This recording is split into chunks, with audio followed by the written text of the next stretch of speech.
할렐루야. 인사하겠습니다. 주 예수 그리스도는 우리 구세주가 되십니다. 주 예수 그리스도는 우리의 구세주가 되십니다. 다 같이 신앙 고백 드림으로 3월 1일 화요일 새벽 예배 하나님 앞에 드리겠습니다. 나는 전능하신 아버지 하나님 천지의 창조주를 믿습니다. 나는 그의 유일하신 아들 우리 주 예수 그리스도를 믿습니다. 그는 성령으로 잉태되어 동정녀 마리아에게서 나시고 본디오 빌라도에게 고난을 받아 십자가에 못 박혀 죽으시고 장사된 지 사흘 만에 죽은 자 가운데서 다시 살아나셨으며 하늘에 오르시어 전능하신 아버지 하나님 우편에 앉아 계시다가 거기로부터 살아있는 자와 죽은 자를 심판하러 오십니다. 나는 성령을 믿으며 거룩한 공교회와 성도의 교제와 죄를 용서받는 것과 몸의 부활과 영생을 믿습니다. 아멘. 찬송가 246장으로 찬송 드리겠습니다.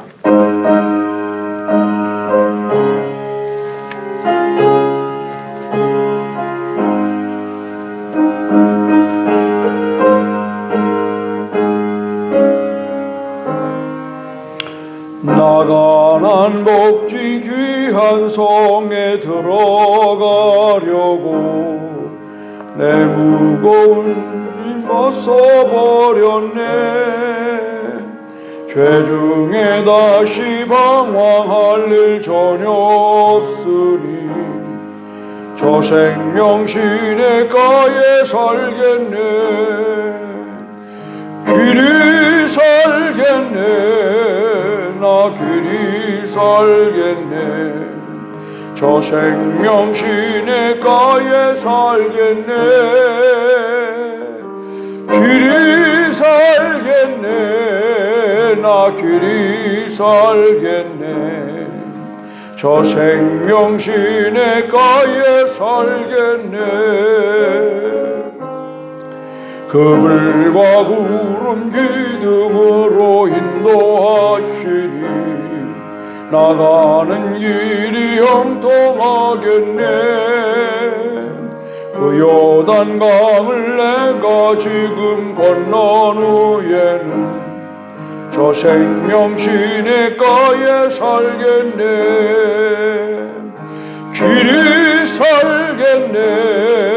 나 길이 살겠네. 저 생명 시냇가에 살겠네. 길이 살겠네. 나 길이 살겠네. 저 생명 시냇가에 살겠네. 내 주린 영혼 만나로서 먹여주시니 그 양식 내게 생명 되겠네. 이후로 생명 양식 주와 함께 먹으면 저 생명 시냇가에 살겠네. 아멘. 길이 살겠네. 나 길이 살겠네. 저 생명 시냇가에 살겠네. 길이 살겠네.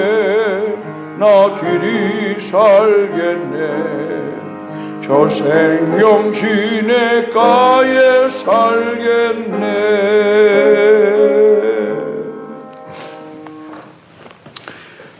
오늘은 창세기 23장으로 들어갑니다. 13장 전체가 되겠습니다. 1절부터 20절까지 한 절씩 교독하도록 하겠습니다. 사라가 127세에 살았으니 이것이 곧 사라가 누릴 횟수라.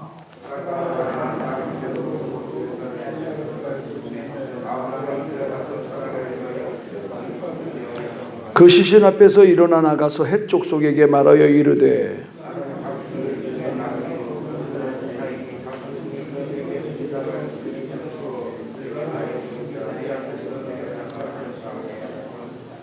헷 족속이 아브라함에게 대답하여 이르되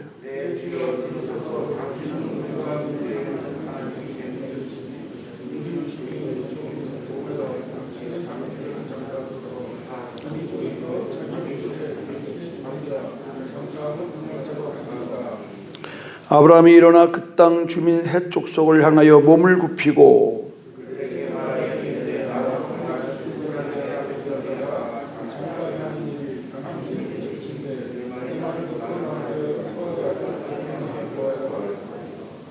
그가 그의 머리에 있는 그의 막벨라 굴을 내게 주도록 하되 충분한 대가를 받고 그 굴을 내게 내어 당신들 중에서 매장할 소유지가 되게 하기를 원하노라 하매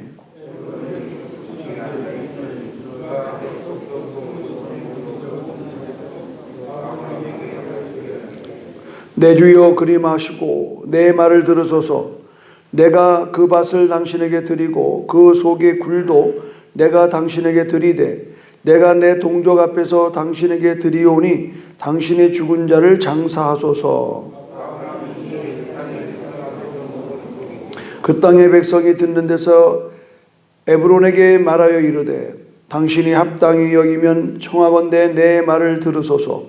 내가 이 밭값을 당신에게 주리니 당신은 내게서 받으시오. 내가 나의 죽은 자를 거기 장사하겠노라. 내 주여 내 말을 들으소서. 땅값은 은 400세겔이나 이것이 나와 당신 사이에 무슨 문제가 되리이까. 당신의 죽은 자를 장사하소서.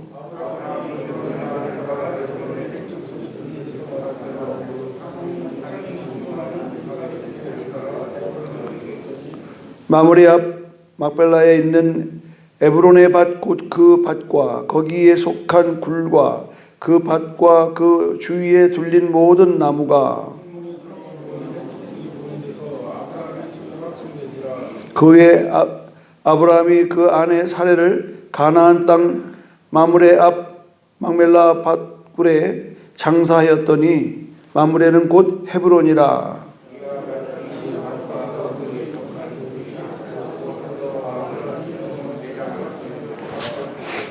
아멘. 오늘 23장은 사라의 장래에 대한 매장지를 이제 마련하는 일에 대해서 이게 오랜 한 장이 다 차지한. 왜 그럴까? 아주 지나칠 정도로 이 귀한 성경에 한 장을 다 차지하고 있습니다. 중요한 이유가 있습니다. 하나님이 아브라함 땅을 내게 준다. 근데 이때까지 아브라함에게 가나안 땅에 자기 소유가 하나도 없는 거예요. 하나님의 약속은 떨어졌는데 자기 소유는 한 평도 없어요. 참 기가 막히죠. 그러다가 이제 아내가 죽게 됐습니다. 사라가 127세에 죽습니다. 그러면은 14를 더하면은 아브라함은 지금 137세쯤 된 거죠. 하나님이 75세에 약속을 했습니다. 75세에 하나님 지시한 땅으로 가라. 그 땅을 다 내게 주겠다. 내가 받는 땅 다 내게 주겠다. 약속은 했는데 실질적으로 그 땅을 내가 어떻게 소유하고 확정하느냐 아직은 없었어요. 이걸 주목해 보셔야 돼요.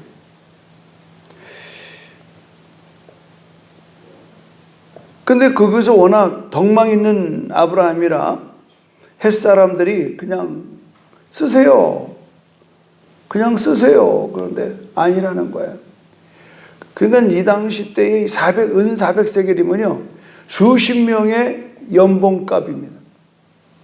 그러니까 보통 한 사람의 1년치의 수입이 얼마냐? 은 열량이에요. 은 열량. 세겔, 은 세겔. 10세겔 가지고 사는 거예요. 1년 동안. 그런데 이게 400이라는 건 엄청난 값을 지불하고 이제 쉽게 말하면 우리로 말하면 교회 묘지 사듯이 사는 겁니다. 근데 이제 그냥 써라, 안 된다, 돈 내야 되겠다, 이러고 주거니 받고 하는데 결과는 오늘 18절에 아브라함의 소유로 확정됐다. 그리고 또 한 번 20절에는 아브라함이 매장할 소유지로 확정되었더라. 확정되고 확정되는 거예요. 자, 왜 그럴까? 왜 이런 이야기가 여기에 이렇게 길게 나올까? 이것은 하나님의 약속된 땅에 거하고 싶은 아브라함의 간절한 소원입니다. 타향살이 안 해본 사람 모릅니다. 타향에 가서 땅 사서 집 짓는다는 게요, 굉장히 벅찬 일입니다. 하나님의 약속한 땅이었기 때문에 더 그러나. 비록 아내의 죽음으로 매장지를 사는 거지만 아브라함은 은 400이 아니라 얼마든지 죽으라도 사고 싶은 그런 아주 간절함을 우리는 보게 되는 겁니다. 여기에서 우리는 성도는 영원한 것을 소망해야 된다는 거예요. 영원한 것. 이 매장 문화, 이 장례 문화는요, 그 나라와 그 민족, 그리고 그 지방, 그리고 그 가문에 대한 굉장한 그 독특한 뭐라 그럴까요? 개성? 아니면 그 가문에 대한 어떤 문화? 이게 중요합니다.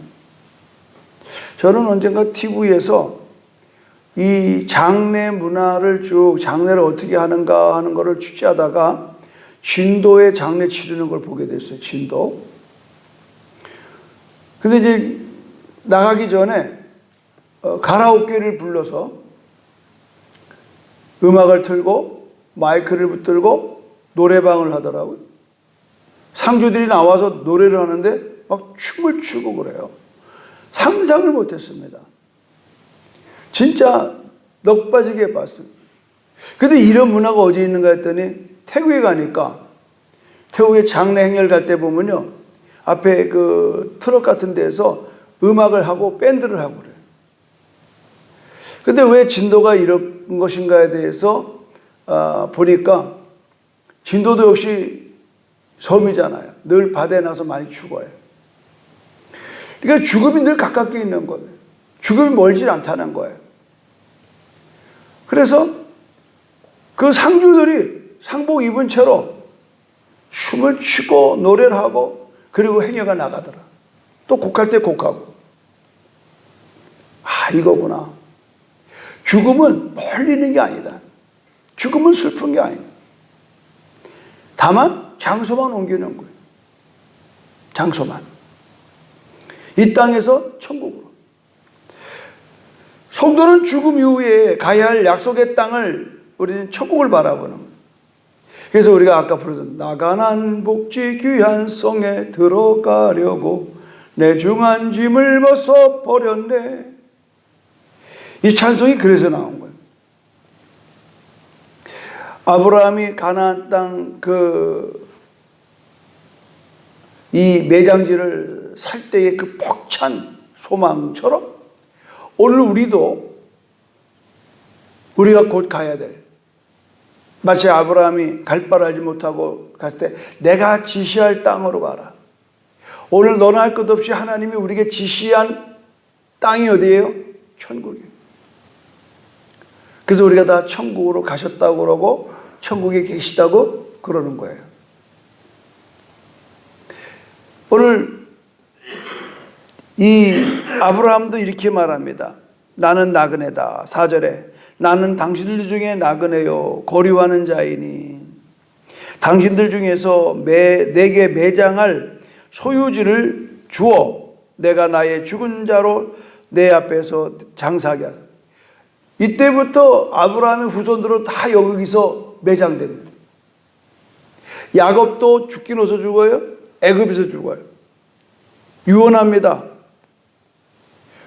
우리 할아버지, 우리 할머니, 우리 어머니, 우리 아버지 이삭도 여기서 죽어요. 근데 이게 어디까지 간 줄 알아요? 요셉도 동일한 유언을 합니다. 창세기 마지막에 나로 이곳에 묻어달라는 거예요. 그래서 우리가 해외에 나가서 이렇게 운명하면 전부 다 관회해서 다 고국으로 오고 고향으로 들어가잖아요. 고향. 장래 문화는 정말 우리가 경건해야 됩니다. 교회는 특별히 천국을 소망하는 공동체이기 때문에 우리는 장례를 정중하게 드려야 돼요. 여러분이 다른 딸을 몰라도 장례는 빠지면 안 돼요. 특히 교회의 장로님, 권사님, 직분자들이 항존직, 정말 평생을 예수 믿던 분들, 정말 주님을 사랑하는 분들이 소천했을 때에 여러분 끝까지 장례를 참여하는 그런 좋은 습관이 있길 바라요. 알든 모르든. 오늘 이 아브라함이 아내 사라의 그 매장지를 이렇도록 정성껏 마련하는 모습을 우리를 통해서 성도는 영원한 것을 소유한다 하는 겁니다. 우리가 뭐를 소유한다 하는 것은요, 사모함이 있어야 돼요. 간절한 사모함.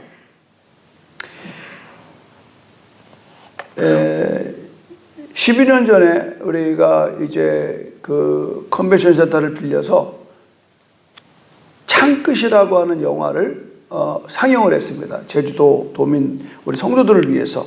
그때 한 1,700명 정도가 와서 이 영화를 봤는데 그 영화의 주인공이 짐 엘리엇입니다. 짐 엘리엇.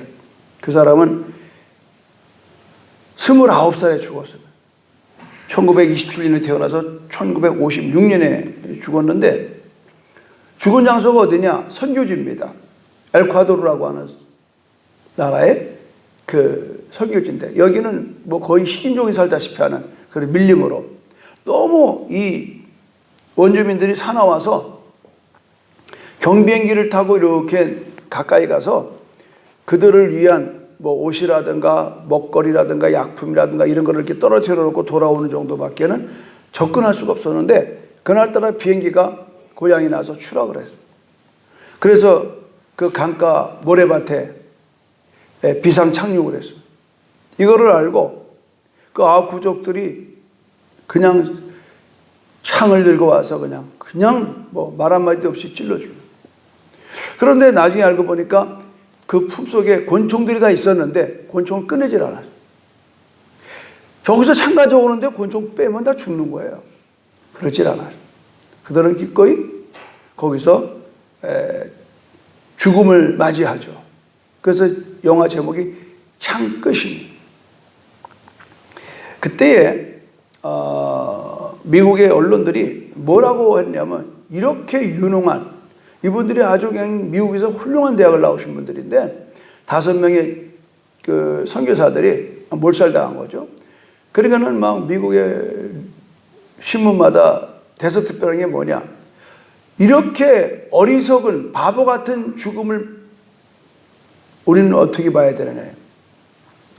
유수한 미국의 청년들이 이렇게 하찮은 원주민들, 사람 잡아먹는 그런 민족들을 선교해 보겠다고 가서 죽는 게 얼마나 미국의 낭비냐 이 말이에요. 그 신문을 보고 그 부인 엘리자베스 엘리엇이 기고를 했어요. 신문사에 답장을 썼습니다. 그 내용이 뭐냐면 당신들이 모르는 게 있습니다. 내 남편이 2년 전에 썼던 일기장을 내가 그대로 써보냅니다. 그 일기장의 내용이 뭐냐? 영원한 것을 얻기 위해 영원하지 않은 것을 버리는 자는 절대 바보가 아니다 라는 게 일기장에 딱 써있는 거예요. 2년 전에. 다시 한번 읽어드릴게요. 영원한 것을 얻기 위해 영원하지 않은 것을 버리는 자는 절대 바보가 아니다. 이미 벌써 순교했던 남편의 그 일기장에서 미리 써놨던 거예요. 이게 오늘 우리가 기억해야 될 문장입니다.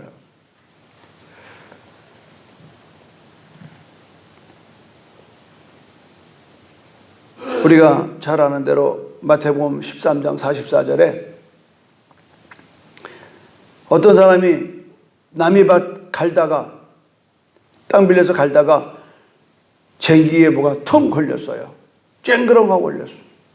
그 당시 때는 보물들을 어디 은행도 없고 그러니까 항아리에다가 보물을 담아서 자기만이 아는 그런 밭에다가 묻어두는 게 일상이었어요. 근데 그분들이 뭐 전쟁터에 죽거나 이러면 아무도 모르는 겁니다. 세월이 흘렀죠. 그래서 그 땅을 붙일 사람이 없어서 가난한 사람이 그 땅 주인한테 일정의 금액을 주고 이제 붙여 먹다가 쟁기를 갈다가 똥 소리가 나는 거예요. 그러니까 상식적으로 아는 거예요. 뭐지? 파보니까 항아리 안에 금은보가 가득 있는 거예요. 성경은 이렇게 말합니다. 예수님이 하신 말씀이에요. 그 농부가 그대로 묻어놓고 내려와서 아주 아닌 척하고 있는 거 다 팔아. 자기의 소유를 다 팔아. 그 밭을 샀다. 이렇게 돼요. 천국은 마치 이와 같다. 그래서 우리가 요새 말 천국은 마치 이거예요. 뭐 냉장고 팔고 뭐 팔고 하여튼 있는 거 다 돈 되는 거 다 파는 거예요. 그냥 파는 게 아니에요. 밭에 감춘 보화를 발견하는 거예요. 밭에 감춘 보화를 발견하는. 여러분, 천국은요 만들어가는 게 아니에요. 발견하는 거예요. 요 앞전에 여러분 지난주 목요일 날 성경에 어제가 나왔어요. 하가리가 나오죠. 하가리가 도망 나가고 쫓겨나가지고 가져나간 물 떨어져 밥 떨어져 아들은 배고프다고 울고불고 난리치고 하갈은 이제 어쩔 수 없어서 하나님을 향해서 원망합니다. 그때 천사가 와서 왜 우냐? 이만저만 합니다. 내가 아브라함의 씨를 축복한 것처럼 네 아들 이스마엘도 나 창대케 하리라. 그리고 천사하고 하갈이가 주거니 받거니 얘기하고 위로를 받고 눈물을 씻고 또 그쳤어요. 근데 보니까 옆에 샘이 있는 거예요. 성경은 이렇게 써 있어요. 거기에 샘이 있었더라. 운물이 있었더라. 거기에 운물이 있었더라. 근데 하갈이가 너무 감정이 복받쳐서 사람이 당황하면 배는 게 없어요. 이미 거기에 충분히 가죽 부대에 물을 담을 만한 운물이 거기 있었다고 못 보는 거예요.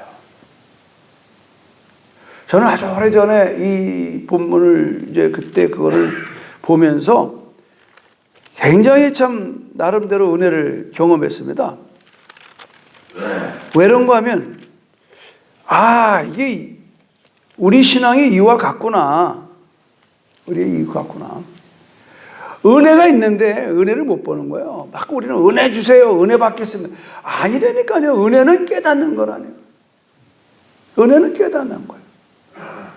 이미 그리스도의 보배로운 피가 나를 죄를 씻기고 날 구원했어요. 누구든지 그를 믿기만 하면. 보십시오. 광야에서 불뱀에 물려서 다 죽어가고 있습니다. 그러나 장대의 구리뱀을 쳐다보는 사람은 산다라고 하는 하나님의 약속이 있어요. 보면 사는 겁니다. 할렐루야. 보면 사는 거예요. 그런데 죽어라고 안 보는 인간들이 있다고. 내가 늘 그러죠. 그건 팔자라고. 나는 팔자가 이렇게 태어났다고 믿는 사람을 굳이 끌고 갈 이유가 없다고 생각합니다. 정말 그래요. 살아보니까 천도야 너 내 주먹만 믿으라고 그러고 그러다 죽는 사람이 한두 명이 아니더라. 뭐예요? 깨닫지를 못하는. 진리는 만들어지는 게 아니에요. 이미 나는 길이요 진리요 생명이니 이미 진리가 된 예수가 이 땅에 오셨단 말이죠. 우리는 그 예수가 나의 구주로 내가 영접하면 되는 거예요. 영접하는 자, 그 이름을 믿는 자에게는 하나님의 자녀가 되는 권세를 얻는 거예요. 누구는 뭐 그 집안에 태어나려고 태어났어요, 여러분? 누구는? 이미 우리는 하나님의 자녀로 하나님께서 태초 전에 계획하신 거예요. 할렐루야. 우리를 구원하시려고 예수 그리스도를 이 땅에 보내기로 작정하신 분이다. 확정하신 분이다.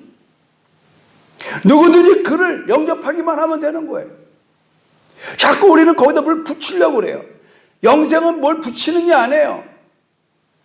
여기 지금 가야 할 길이라고 하는 다니엘 김이라고 하는 그 작년에 나온 책에 한번 읽어볼게요. 영생은 개선이 아닙니다.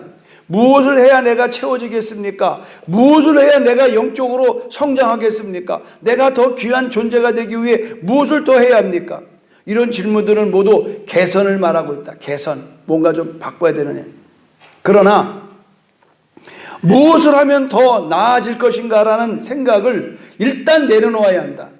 무언가 더 하면 구원에 더 가까이 다가갈 수 있다고 착각하는 큰 오해를 풀기를 바란다.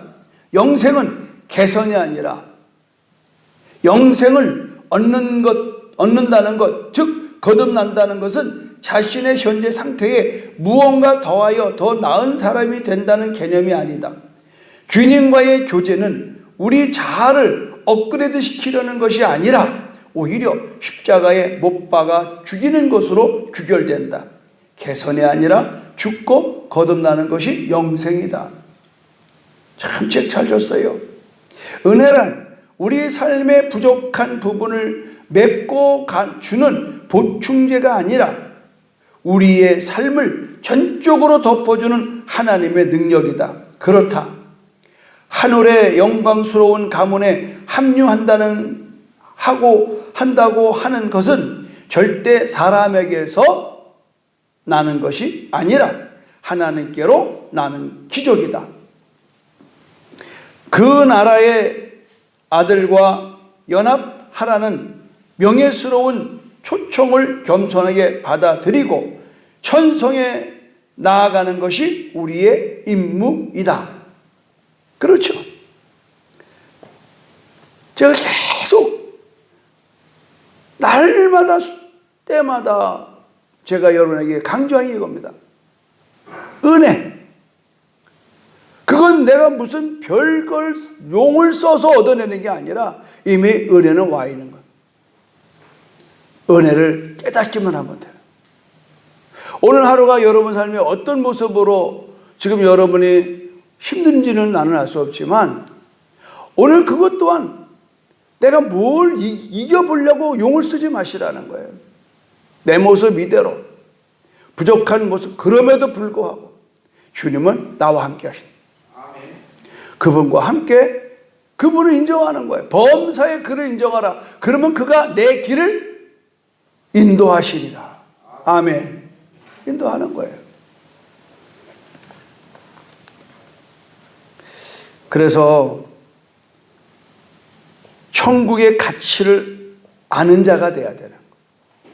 그게 예수 믿는다는 게 뭐냐? 가치관의 변화예요. 가치관의 변화. 근데 가치관의 변화가 내가 뭘 공부해서 되는 게 아닙니다. 하나님의 은혜로 깨달아지는 거예요. 깨달아지는 거예요. 오늘도 영원한 것을 소유하는 천국 시민답게 살아가기를 바라서 오늘도 우리가 이 말씀을 듣는 거고 또 이 앞에 나가는 거예요. 오늘 이제 제가 1시간 후에는 우리 약속한 대로 우리 선교사님들 줌으로 200여 명과 함께 이렇게 이제 말씀을 증거하게 됩니다. 여러분 기도해 주시고, 제가 오늘 드리는 메시지는 다른 거 없었어요. 준비된 거는 지금 다 이 줌에 들어온 선교사들은 전부 다 현장에서 코로나 때문에 가족 잃고 또 어쩔 수 없이 들어왔다가 못 나가는 거예요. 선교지에서 아직 봉쇄가 돼가지고 나간 분들도 계시지만 거의 못 나가면 대다수. 그래 얼마나 힘들게. 그래서 그분들이 이제 4월 달에 제주도를 이제 오시게 되고 또 저희들은 또 그분들 잘 모셔야 되고, 그래서 한 번 더 우리 박 목사님 말씀 좀 전해달라고, 환영하는 마음으로 전해달라고 그래요. 그래서 허락을 해서 이제 한 건데 다름없습니다. 우리가 소망하는 게 뭐냐? 우리가 무엇을 위해서 지금 목사가 되고 선교사가 되고 성도가 되냐?